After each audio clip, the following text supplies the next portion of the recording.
अस्सलामुअलैकुम नाजरीन, आप देख रहे हैं ड्रामा सीरियल इश्क तुमसे हुआ, जिसकी आने वाली एपिसोड बहुत होने वाली इंटरेस्टिंग। आप देखेंगे कि इधर सुरैया जब नोमी के पास अंदर कमरे में होती है तो नोमी सारे लोगों की बातें सुन सुन कर अक चुका होता है और फिर आखिर वो फैसला करता है। वो कहता है उसको कि तुम सुरैया मुझसे तलाक लेकर शादी कर लो। इस पर सुरैया कहती है कि तुम पागल तो नहीं होगे नोमी, तुम कैसे श्योर हो कि अपनी बीवी को खुद कह रहे हो कि मैं तुमसे तलाक लेकर दूसरी शादी कर लूँ?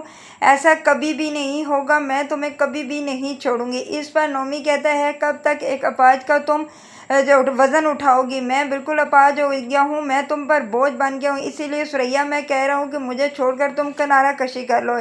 इधर आप बाहर देखेंगे कि नफीस अपनी माँ के पास बैठा हुआ था और उसे कहता है कि मैंने अपना बेटा वापस लेने के लिए कोर्ट में गुल के ऊपर केस कर दिया है और मैं अब अपना बेटा गुल के पास नहीं रहने दूंगा। उस पर उसकी माँ कहती है कि बेटा तुम्हारा बच्चा कौन संभालेगा, जबकि तुम्हारी अब बीवी भी नहीं है, पिंकी भी भाग चुकी है, मैं तो बूढ़ी हो गई हूँ, मैं कैसे बच्चा संभाल सकती हूँ? इस पर नफीस कहता है कि मुझे नहीं पता, मैं बस केस कर चुका हूँ, मैं गुल के पास अब अपना बच्चा नहीं रहने दूंगा, क्योंकि गुल अब माँ बनने वाली है, वो मेरे बच्चे की बिल्कुल भी हिफाजत नहीं करेगी और अहमद तो उसे बिल्कुल भी नहीं पसंद करेगा, क्योंकि जब उसका अपना बेटा हो जाएगा वो कैसे मेरे बेटे को प्यार कर सकता है। इसीलिए अब मैंने सोच लिया है कि मैं अपने बेटे को वापस लेकर आऊँगा। इस पर उसकी माँ कहती है कि जैसी तुम्हारी मर्ज़ी बेटा, जो मर्ज़ी है तुम करो। इधर आप देखेंगे कि जब अहमद और गुल और बुशरा बेगम खाने के लिए बैठे हुए होते हैं तो अचानक से एक लेटर आता है, नौकर आकर देता है तो अहमद उसे पकड़ता है और खोलने लगता है तो उसके पर आगे से गुल उससे पूछती है ये क्या है, तब वो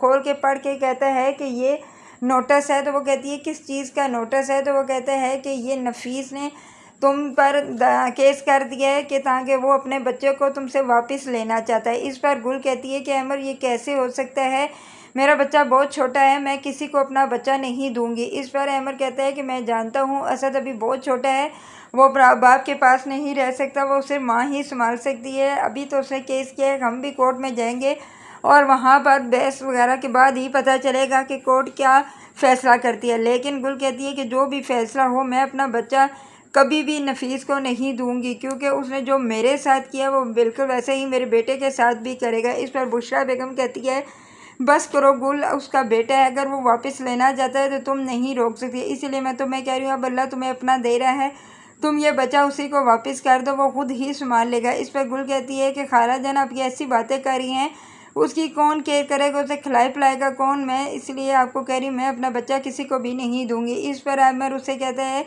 कि तुम स्ट्रेस मत लो गुल, मैं तुम्हें कह रहा हूँ ना, मैं तुम्हारे साथ हूँ, हम तो कभी भी असद को नफीस के हवाले नहीं करेंगे, ये मेरा तुमसे वादा। ये कहकर वो वहाँ से उठकर चला जाता है और बुशरा बेगम कहती है कि ये कैसी बातें कर रहा है, शुक्र नहीं कर रहा कि उसके सर से बला उतरी है। इधर आप देखेंगे कि गुल असद को बैठाकर सोफ़े पर अंदर किचन में जाती है तो वो रोना शुरू हो जाता है, जिस पर वहाँ पर बुशरा बेगम आ जाती है और बुशरा बेगम कानों को हाथ लगाना शुरू कर देती है और उसे आवाज़ देती है गुल को कि गुल किधर मर गई हो, इधर आओ, इसको उठाओ। जब गुल उसे उठा लेती है तो कहती है कि इसको ले जाओ, दफ़ा करो यहाँ से, इसने तो मेरे कानों को पका दिया, इतना ये रोए। इस पर गुल कहती है खाला जान आपको क्या हो गया, ये छोटा बच्चा है, ज़ाहिर बात है रो रहा है, आप भी इसे उठा सकती हैं। इस पर वो कहती है मेरे से ये नहीं उठाने होता, तुम उठाओ यहाँ से चलो। जब उठाने लगती है तो उसके पाँव लड़खड़ा जाते हैं तो उस पर बुशरा बेगम उससे कहती है कि रुको ज़रा गुल, तुम्हें क्या हुआ है, तुम ऐसे क्यों चल रही हो? तब वो बताती है कि मेरे पाँव में छोटी सी चोट लगी थी। वो कहती है कैसी चोट? तो वो कहती है मेरे पाँव में कांच लग गया था, इसलिए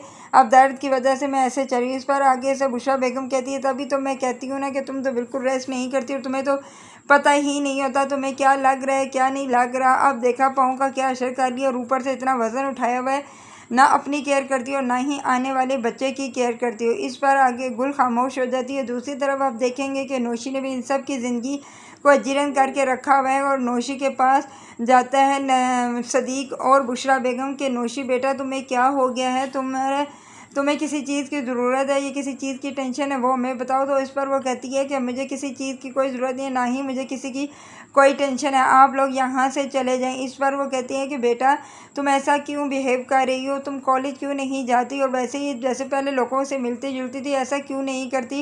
इस पर बुशरा कहती है अगर तुम्हें कुछ भी नहीं है तो तुम खाना वगैरह क्यों नहीं पकाती और सबके साथ मिलकर क्यों नहीं बैठती? इस पर आगे से आगे से नूशी कहती है ये मेरी मर्ज़ी है, मैं किसी से मिलूँ या ना मिलूँ, इस पर आपको क्या तराज़। वो कहते हैं जो भी हो बेटा, हम तुम्हारे माँ बाप हैं, हमें तुम्हारी बहुत फ़िक्र है। इस पर वो कहती है कि कौन से माँ बाप, अगर आप माँ बाप होते मेरी फ़िक्र करते तो मुझे ऐसे किसी के मतलब के लिए इस्तेमाल ना करते। उस पर बुशरा बेगम कहती है कि कौन सा मतलब, कौन से, किस वजह के लिए मैंने तुम्हें इस्तेमाल किया। इस पर वो कहती है कि अपने बेटे की खातिर पहले तो आप मुझे उम्मीद दिलाते रहेंगे कि मैं अमर के साथ मेरी आप शादी करेंगी, अगर आप तो गुल के साथ आप हो गई हैं, इसलिए अब मैं आपकी कोई बात नहीं मानूंगी और ना ही जहाँ कहीं आप कहेंगी मैं वहाँ पर शादी करूँगी। मैं आपको बार बार